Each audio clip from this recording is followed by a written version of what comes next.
खारदुंगला की हाइट से सीधे उतरते ही हम पहुंच जाते हैं। आप देख रहे हैं नुब्रा वैली में। नुब्रा वैली इसका नाम इसलिए पड़ा क्योंकि यहाँ पर नुब्रा नदी बहती है और नुब्रा नदी सियाचिन ग्लेशियर से निकलती है और ये एक श्योक नदी की सहायक नदी है और श्योक नदी सिंधु नदी की सहायक है। ये इसकी खूबसूरती आप देखिए, इसको देखते ही ना सारी थकान आपकी उतर जाएगी। जो आपकी थकान हो रही है वो इस वैली को देखते ही उतर जाती। बहुत ही सुंदर वैली है, देखते ही तबीयत खुश हो गई। मैं आपको एक बात यहाँ पर और शेयर करना चाहता हूँ कि जब आप लेह से निकलें नुब्रा के लिए तो सुबह जल्दी, हर हालत में 8 बजे तक निकल लें। अगर आप जल्दी निकलेंगे तो आपके पास एंजॉय करने के लिए पूरा टाइम होगा। इसीलिए ये आपको सलाह है कि आप जल्दी निकलें। एक और मैं आपको बता रहा हूँ, वीडियो में केवल आपको वीडियो ही नहीं, मैं आपको इसके साथ साथ पूरे यात्रा की ज्ञान भी देता हूँ। इसलिए मेरा वीडियो आप लास्ट तक देखेंगे तो आपको हर एक जगह का कुछ ना कुछ ज्ञान प्राप्त होगा। इसलिए मेरा वीडियो आप ना लास्ट तक देखते रहें, जब भी आपको आनंद आएगा। ये हम पहुंच गए दिशकित तिब्बतन मोनेस्ट्री, 14वीं सदी की मोनेस्ट्री है। और आप ये देख रहे हैं जंपा बुद्ध, बहुत ही सुंदर श्योक नदी के सामने ये स्टैचू। यहाँ पर आप स्टे भी कर सकते हैं, यहाँ होटल भी हैं। दोस्तों ये देख रहे हैं आप नुब्रा रिवर है नुब्रा वैली में, और इसके साथ साथ आप पीछे देख रहे हैं ऊंचे ऊंचे पहाड़ हैं। और यहाँ पर एक चीज़ देखने वाली आपको नहीं लगेगी, वाह कि बड़ा अजीब सा लगता है कि यहाँ एक रेगिस्तान भी है। हर एक चीज़ एक साथ, ऊंचे पहाड़, वृक्ष, रेगिस्तान, नदी, सारा कुछ यहीं पर अवेलेबल है। जी हाँ, इस जगह का नाम है हुंडर। ब्यूटीफुल जगह है ये। शायद मुझे लगता है पूरे विश्व में कहीं ऐसा नहीं होगा कि सब कुछ आपको एक साथ मिल जाए। बड़ा सा रेगिस्तान और पहाड़ों में रेगिस्तान तो अपने आप में एक अजीब लगता है। और एक और 2 हंप वाला ऊंट, बैक्टीरियन ऊंट, जो यहीं पर मिलता है। और इसकी पोजीशन आप देख के लगा सकते हैं कि कितनी बढ़िया जगह है हुंडर। और एक चीज़ और मैं शेयर करना चाहता हूँ कि हुंडर जब आप आएँ, एक चीज नोट करेंगे, जब हुंडर आप आएंगे तो कहीं पर ना गंदगी दिखाई नहीं देती। स्वच्छता का ये लोग बहुत ध्यान देते हैं। पीक सीजन में हजारों लोग यहाँ पर आते हैं, ऊँट की सवारी करते हैं, लेकिन आपको कहीं भी कागज का टुकड़ा नहीं दिखाई देगा। ये बात बड़ी स्वागत करने योग्य है कि लोग सफाई का विशेष ध्यान रखते हैं। ये नहीं कि सिर्फ पर्यटक ही ध्यान रखते हैं, यहाँ के जो रहने वाले लोग हैं, अगर वो देखते हैं कोई कूड़ा डाल रहा है तो वो खुद ही उठा देते हैं, जिससे कि इस जगह की पूरी सफाई बनी रहे। एक चीज़ और मैं से बताता हूँ, यहाँ पर एक लेह बेरी भी मिलती है जो कि खनिज लवणों से भरपूर होती है।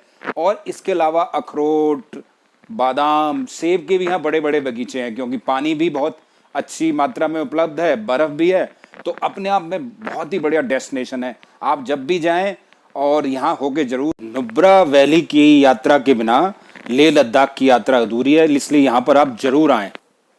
यहाँ मैं एक बात और आपसे शेयर करना चाहता हूँ।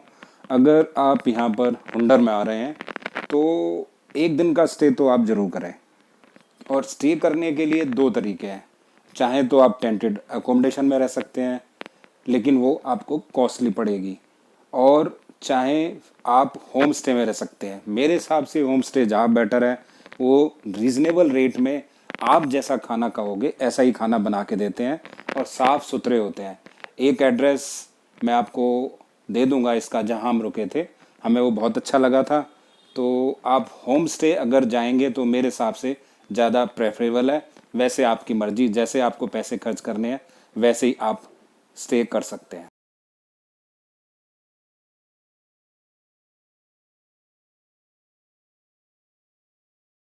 और ये आप देख रहे हैं रेत ड्यून्स, कितने ऊंचे रेत के टीले।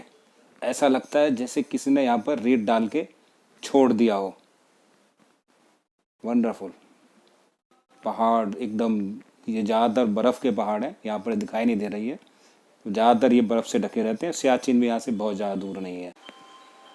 दोस्तों मैं पहले ही बता चुका हूँ कि जब इतना कुछ मिलता है और आपके पास दोस्त होते हैं, ज़्यादा दोस्त हों, और तो टूर का मज़ा कई गुना आता है और आप मस्ती भी बड़ी ज़बरदस्त होकर करते हैं।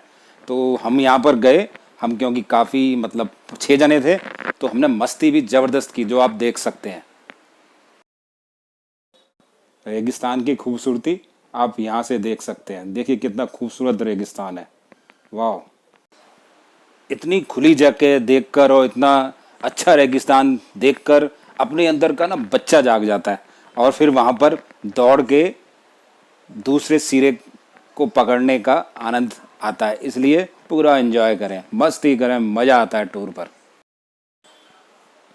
इन दृश्यों को आंखों में बसाते हुए, आंखों में याद करके, ये दृश्य भूलने वाले नहीं हैं। हम बढ़ते हैं अपने ये स्टे की ओर। ये हमारा होम स्टे जो हमने किया था बहुत अच्छा था। आप भी यहाँ कर सकते हैं। खाना भी आपकी चॉइस का और बढ़िया बनाता है और रहने लायक जगह है, तो आप यहाँ स्टे कर सकते हैं। अब हुंडर से हम जा रहे हैं पेंगोंग। हुंडर से पेंगोंग जाने के दो रास्ते हैं।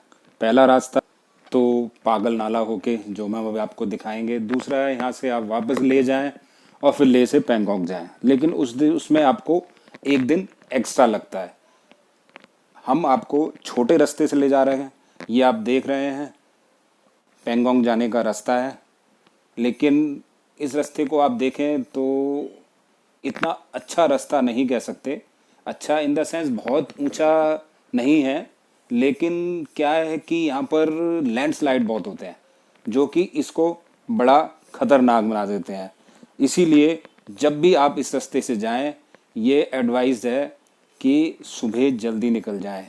ये आप देख रहे हैं, ये पेंगोंग का रास्ता है और ये श्योक नदी, और श्योक नदी के तुरंत बाद ही पागल नाला जिसका जिक्र मैंने किया था, यहाँ से स्टार्ट हो जाता है। पागल नाला अपने आप में कोई नाला नहीं है, एक्चुअल में ये 1 किलोमीटर लंबा रास्ते का टुकड़ा है जिसमें कि लैंडस्लाइड अक्सर होती रहती है। जैसे आप ये देख सकते हैं दोनों तरफ ये लैंडस्लाइड की मलबा है और उसके बीच में से कार निकल रही है।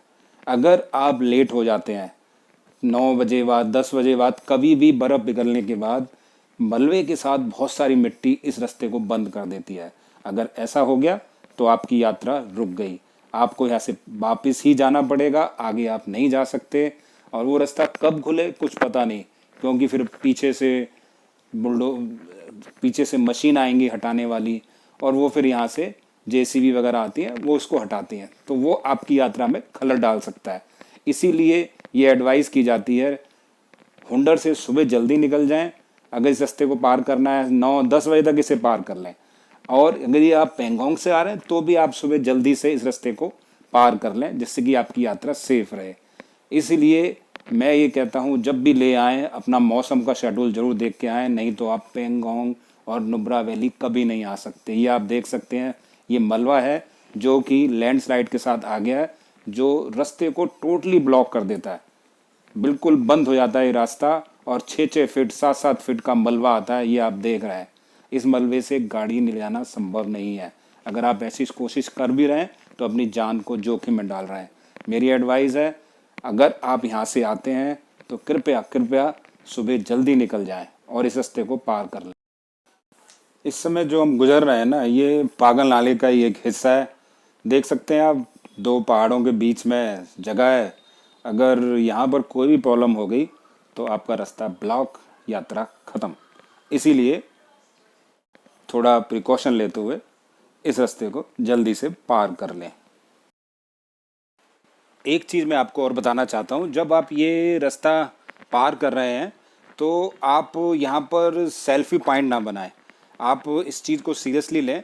वैसे तो जो वहाँ के ड्राइवर हैं वो आपको यहाँ पर उतरने नहीं देंगे, लेकिन आप भी यहाँ उतर के सेल्फी वगैरह ना लें। और नहीं तो अगर यहाँ पर कोई भी घटना होती है तो वो आपके लिए बड़ी भारी पड़ जाएगी, क्योंकि ये जगह शहर से काफ़ी दूर है। इसीलिए जिस रास्ते को जहाँ तक हो सके जल्दी से पार करके सेफ जगह पर पहुँच जाएं और इसके बाद सेल्फी लें। और आप देख रहे हैं बिल्कुल साफ़ सुथरी जगह है, कोई भी कूड़ा वगैरह यहाँ पर नहीं होता।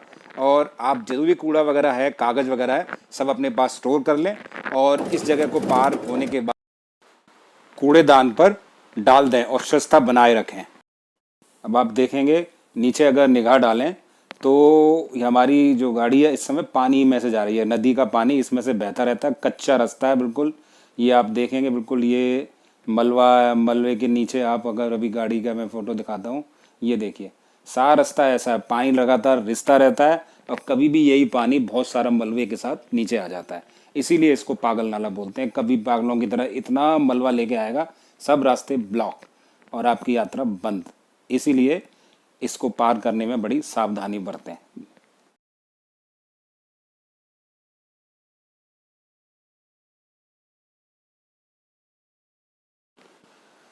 खूबसूरती देखते देखते ये रास्ता कब पार हो गया हमें पता ही नहीं लगा। और जब ये रास्ता पार होता है तो आप ईश्वर को धन्यवाद देते हैं कि हमारा यात्रा बड़ी आसानी से और सुगमता से चल रही है। इसे पार करते ही मुंह से निकलता है थैंक गॉड, हमारी यात्रा बड़ी आराम से चल रही है और उसकी खुशी हमारे चेहरे पे दिखाई देती है। इसको तुरंत पार करने के बाद हम पहुंच जाते हैं पेंगोंग लेक के पास। और यहाँ पर अक्सर फौजी मूवमेंट तो होता ही रहता है और फौजियों द्वारा लगाए गए लंगर का तो मज़ा ही कुछ और है। ये आप देख रहे हैं, ये है पुराना रेशम मार्ग। यहाँ चीन से व्यापार होता था जिसे सिल्क रूट भी कहते हैं, लेकिन आजकल यह रास्ता बंद है। और अब हम पहुँच गए हैं पेंगोंग लेक। खारे पानी की 14,000 फीट पर स्थित लेक, बहुत सुंदर, बिल्कुल साफ। यहाँ पहुँचते ही हम नमन करते हैं जोधपुर के मेजर शैतान सिंह कुमाई रेजिमेंट। दोस्तों, अगर मेजर शैतान सिंह नहीं होते तो जो आप लेक देख रहे हैं ये शायद हमारे पास नहीं होती। 1962 की लड़ाई में हाई कमान का आदेश था आप वापस आ जाएं, क्योंकि लेह से युद्ध सामग्री पहुंचने में 10 दिन लगते थे। लेकिन मेजर शैतान सिंह ने कहा कि नहीं, हम लड़ेंगे, और उन्हीं की बदौलत करीब 2/3 यानी 40 किलोमीटर लेक हम बचा पाए, जो कि अब हमारे हिस्से में है। यह लेक हाईलाइट में जब आई जब 3 इडियट की शूटिंग हो रही थी। यहीं पर शूटिंग के बाद 2005-06 में ये लेक हाईलाइट हुई। इस लड़ाई के लिए मेजर शैतान सिंह को परमवीर चक्र से नवाजा गया और उनका एक युद्ध स्मारक यहाँ पर है राजंगला में, लेकिन उसके लिए परमिट आपको लेह से लेना पड़ा। फिल्मी स्टाइल में लोग यहाँ पर 3 इडियट स्टाइल में कपड़े पहन के फ़ोटो भी खिंचवाते हैं, एंजॉय करते हैं। पर मैं देखता हूँ कि लोग शैतान सिंह को कम याद करते हैं, सिर्फ एंजॉय के लिए जाते हैं। मेरा मानना है आप कहीं भी ऐसी जगह जाएं तो अपने वीरों को नमन करना ना भूलें, जिनकी वजह से हम आज़ाद हैं। उनको शत शत नमन। अब यहाँ पर आप रुकना चाहें तो मेरी एडवाइस है, आप रुक सकते हैं, एक दिन के लिए आप रुक सकते हैं। टेंटेड अकोमोडेशन है, कोई होटल नहीं मिलेगा। टेंटेड अकोमोडेशन कॉस्टली तो होती है ही, और अगर आपकी बहुत इच्छा है तो रुकें, अदरवाइज 4-5 घंटे यहाँ पर एनफ है। 4-5 घंटे आप पूरा एंजॉय कीजिए आराम से, और सेम डे आप लेह भी पहुँच सकते हैं। लेकिन शर्त वही है कि अगर आप हुंडर से सुबह जल्दी निकल आएँ। सुबह जल्दी निकलेंगे तो आपके पास पूरा दिन होगा एंजॉय करने के लिए, और उससे आपका टाइम भी बचता है, पैसा भी बचता है। बाकी फैसला आपका है, आप क्या चाहते हैं। तो बहुत ही सुंदर जगह है, बहुत आनंद होगा। अगर यहाँ मौसम साफ़ होता है तो ये बिल्कुल नीली दिखाई देती है। हम गए तो मौसम साफ़ नहीं था, इसलिए थोड़ा सा इस तरह दिखाई दे रही है। सब कुछ अच्छा हो तो हमारा भी मन करा थोड़ा एंजॉय कर लें। मैं कहा एक बार तो आप यहाँ पर एंजॉय कीजिए, आपके पास टाइम है। इसकी खूबसूरती को निहारिए, बड़ा अच्छा लगता है, बहुत सुंदर लगती है।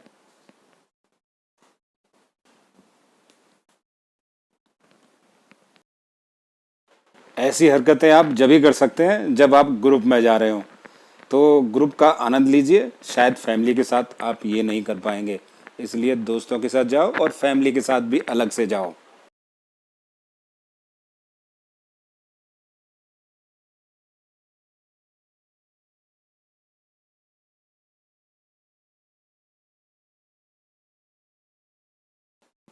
हमें यहाँ से ले वापस जाना था। हमारा रूट था जम्मू, जम्मू से श्रीनगर, कारगिल, ले, लद्दाख, मुनम्रा वैली, पेंगोंग लेक और वापस। ये आप देख सकते हैं डल लेक, श्रीनगर। मैं आपको सारी चीज़ें डिस्क्रिप्शन बॉक्स में लिख दूंगा, आप ज़रूर देखें। और मैं आपको ये भी शेयर करता हूँ, खर्चा अपने ऊपर डिपेंड करता है कि कितना खर्चा करेंगे। अगर आप ज़्यादा लोग जाते हैं तो खर्चा कम हो जाता है, और कम लोग हैं तो खर्चा बढ़ जाएगा। वह आपके डिपेंड करता है कि आप कैसी रहने की चॉइस करते हैं, खाने की चॉइस करते हैं, ये सब आपके ऊपर डिपेंड करता है। ये चिनाब नदी पे डैम है। मेरे ज़्यादातर वीडियो आपको सारे ज्ञान से भरपूर मिलेंगे। मेरी कोशिश रहती है ना कि हम घूमें, बल्कि उस जगह का पूरा ज्ञान भी ले लें।